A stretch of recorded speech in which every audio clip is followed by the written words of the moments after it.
cha-cha. I only wanna cha-cha with you. My father was a musician, my mother was a musician, my uncle was a musician, and we were brought up with music all the time.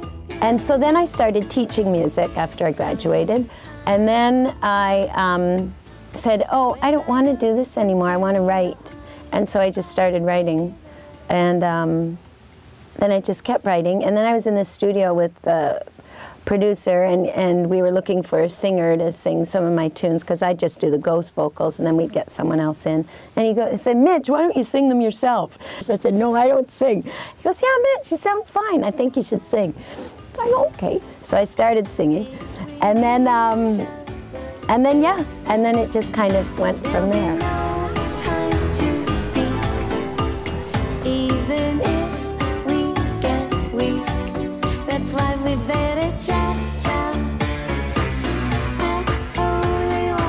I'm a big advocate of education, and music education and arts education, but I'm open both ways. Sometimes I think it ruins people, but for the most part, I think it broadens you, and at least you have tools. And once you have those tools, then you can, use them to create whatever you want, or you can learn, relearn to let go of the tools and just be free.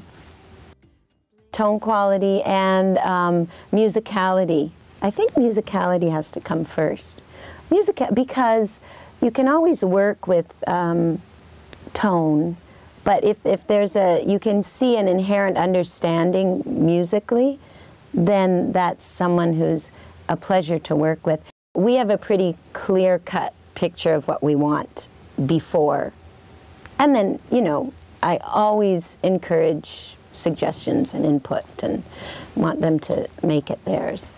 Sometimes it's just something someone says, like sometimes somebody will make a silly comment and I'll think, oh, that would be such a great song. I did kind of the opposite. Most people go from rock to jazz. I kind of went from jazz to rock. The producer I'm working with now has said I have to write for other people, specifically. So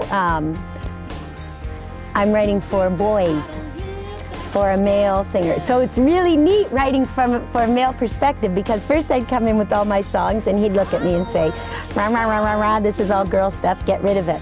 And so then I'd have to change the lyrics and make them simpler, monosyllabic, and more gender appropriate. And so that's what I've been doing. And plus, structurally too, they have to be just more burly manly. So it's really fun though, it's great, because sometimes when we put the most restrictions on ourselves, that's when we're the most creative.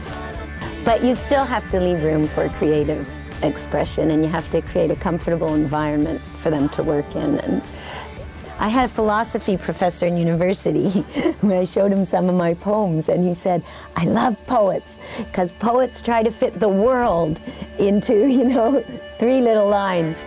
And I guess that's what I try to do. I try to fit the world in every song. In case you're wondering, let me make it clear. The lightning bolts you feel are coming from